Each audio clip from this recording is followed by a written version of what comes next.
भक्तामर का 37 नंबर काव्य। इसके पहले हमने काव्य में सुना कि भगवान ने विहार किया। जहां जहां पुण्यात्मा जीव होते हैं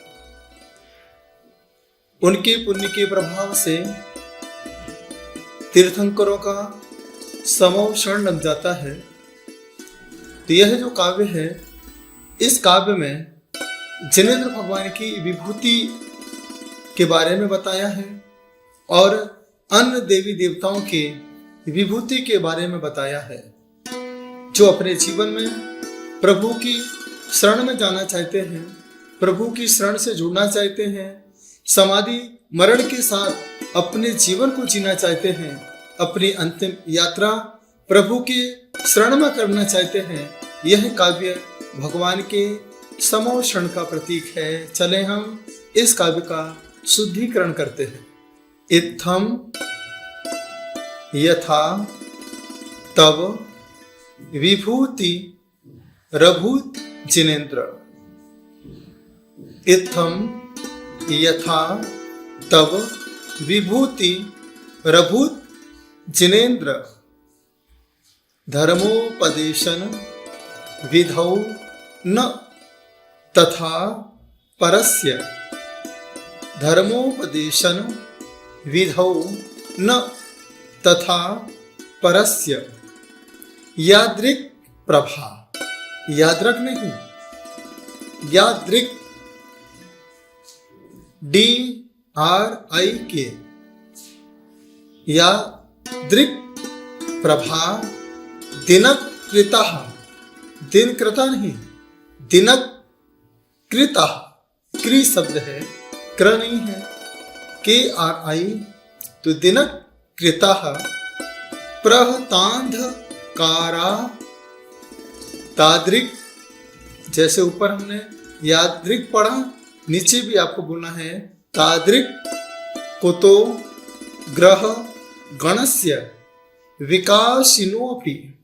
विकासिनोपि एक एस बना हुआ है, थोड़े से ओंठ आपके घूमेंगे तो बोलने में आएगा नोपि। तादृक् कुतो ग्रह गणस्य विकासिनोपि। एक बार पुनः इस काव्य को देखिए। इत्थम यथा तब विभूति रभु जिनेन्द्र। धर्मोपदेशन विधौ न तथा परस्य। यादृक् प्रभा दिनकृता प्रहतांधकारा तादृक् कुतो ग्रहगणस्य विकासिनोपि। अब इसे पूर्ण संगीत के साथ रसपान करें। इत्थं यथा तव विभूतिर्भूजिनेन्द्र। धर्मोपदेशन विधौ न तथा परस्य। यादृक् प्रभादिनकृता प्रातान्धकारा तादृक् कुतो ग्रहगणस्य विकासिनोपि। शब्दार्थ को देखेंगे, एक एक शब्द को पूरे ध्यान के साथ सुनेंगे। इत्थम इस प्रकार, यथा जैसी, तब आपकी विभूति वैभव अभूत हुई थी। जिनेन्द्र जिनेन्द्र देव। धर्मोपदेशन विधौ धर्मोपदेश के विषय में न नहीं तथा वैसी परस्य अन्य की। यादृक् आप जैसी प्रभा कांति दिनकृतः सूर्य की प्रहत उत्कृष्ट नाशक। तादृक् उन जैसी कुतः कहाँ। ग्रह गणस्य ग्रह समूह की। विकासिनः प्रकाशमान अपि भी। भावार्थ, हे जिनेश्वर, समोषण में विराजमान, धर्मोपदेश करने के समय जैसी अष्ट महाप्रातिहार्य रूप दिव्य विभूतियां आपके पास होती हैं, वैसी विभूति अन्य कल्पित देवों के पास किंचित मात्र भी नहीं होती है। ठीक ही है कि अंधकार नाश करने वाली ज्योति सूर्य में ही होती है, वैसी ज्योति टिमटिमाते हुए तारे नक्षत्र आदि में कहाँ हो सकती है, अर्थात नहीं हो सकती है। इस काव्य के माध्यम से आचार्य मानतुम स्वामी जिनेन्द्र, जिन्होंने इंद्रियों को जीता, जिनके चरणों में इंद्र आके नतमस्तक होते हैं, भक्ति करते हैं, आराधना करते हैं, समोषण की रचना करते हैं, धर्मोपदेश, जो धर्म का उपदेश करें वो कौन है? जिनेन्द्र, वीतरागी, सर्वज्ञ और हितोपदेशी। वही धर्मोपदेशी हो सकता है।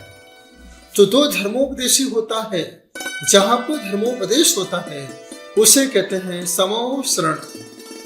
जहां मिले सबको समान रूप से शरण, उसे कहते हैं समोशरण। जहां पर 12 सभाएं लगती हैं, त्रियंच जीव, मनुष्य पर्याय के जीव, देवगति के जीव वहां पर आकर के, अर्थात चतुर्दिकाय के जीव वहां पर आकर के भगवान की दिव्य ध्वनि का रसपान करते हैं।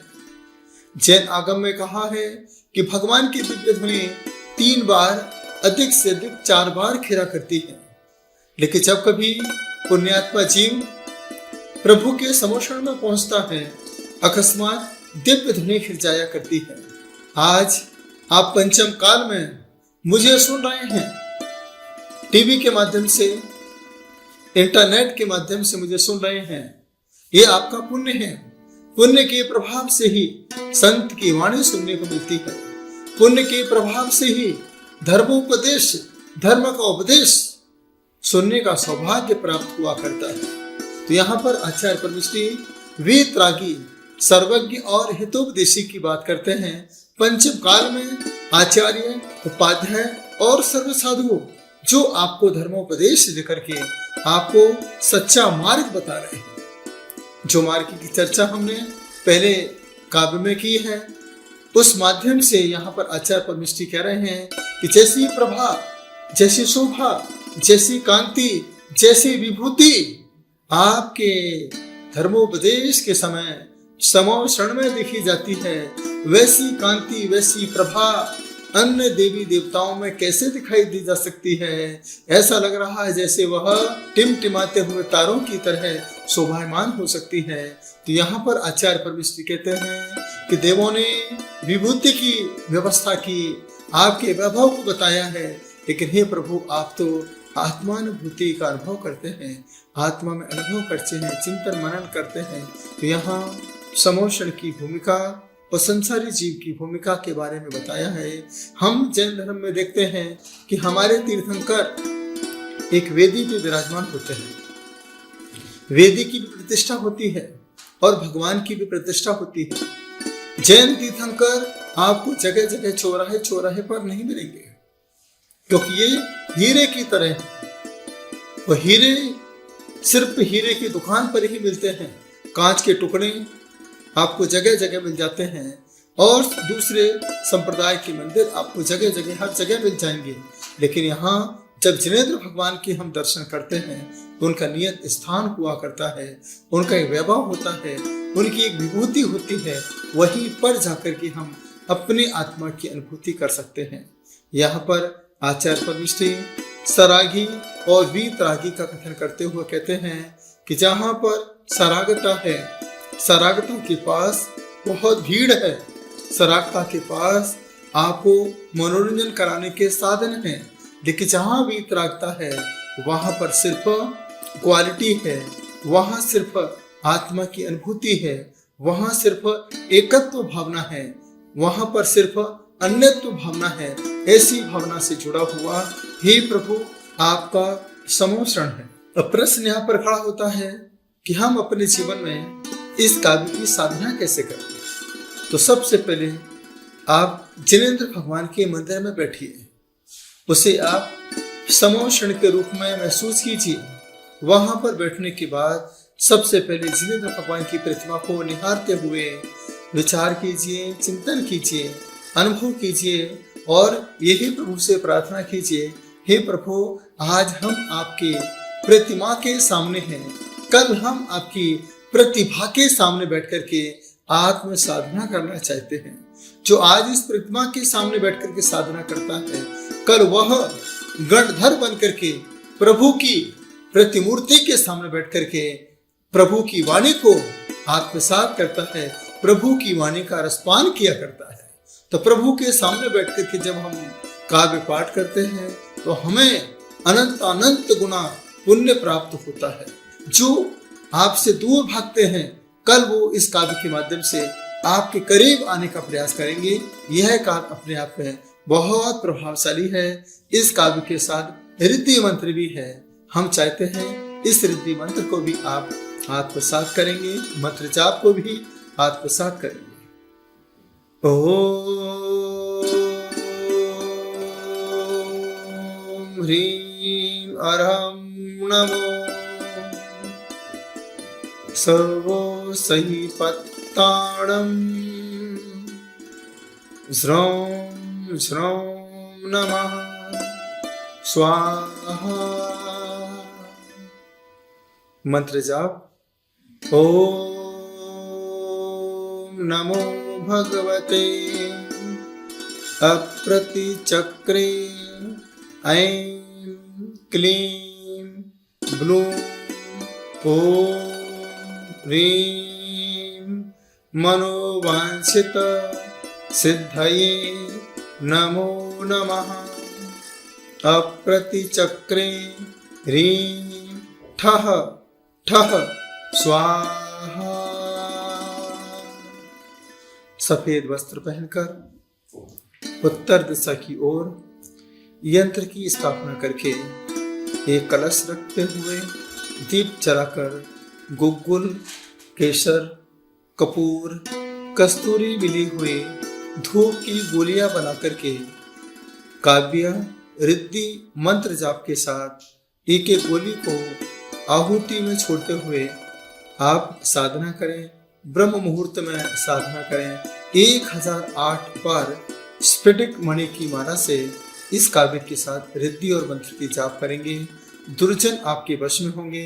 यदि किसी का कोर्ट केस चल रहा हो, जो व्यक्ति बहुत परेशान हो, उस समय इस काव्य की साधना करता हुआ प्रभु से प्रार्थना करें, हे प्रभु हम आपके समोषण में हैं। इस संसार के बुरे विचारों से, बुरे लोगों से हम बच सकें। दुर्जन क्रूर कुमार ग्रस्तों पर क्षोभ नहीं मुझको आवे। इस प्रकार के भाव कि जो दुर्जन हैं, दुष्ट हैं, क्रूर हैं, कुमार्ग पर चल रहे हैं, उन पर मुझे क्षोभ नहीं आवे। बस हम न्याय नीति के मार्ग से चलते हुए इस अध्यात्म के मार्ग की ओर अग्रसर हो सकें। यह काव्य इस बात का संदेश देता है। आज हमने कुंद स्वामी को याद किया, जिन सेन स्वामी को याद किया, वीर सेन स्वामी को याद किया। उन्होंने जब आत्म साधना की, आत्मचिंतन किया, आत्म मनन किया, भगवान की वाणी को आत्मसात किया, उसके प्रभाव से लेखनी चलना प्रारंभ हो गई। लेखनी चलते चलते चलते चलते इस पंचम काल में ग्रंथों की रचना होना प्रारंभ हो गई। जब हम ग्रंथियों में प्रभु की वाणी को समाहित कर लिया करते हैं तो ग्रंथों की रचना अपने आप होना प्रारंभ हो जाती है। तो यह 37 नंबर काव्य आपके लिए आत्म साधना में कारण बने। आपके अंदर ग्रंथ लिखने की शक्ति, ग्रंथ के प्रति समर्पित होने के भाव पैदा हों, अपने जीवन को आध्यात्मिक बना सकें। यह भाव थे भक्तामर के 37 नंबर काव्य के साथ।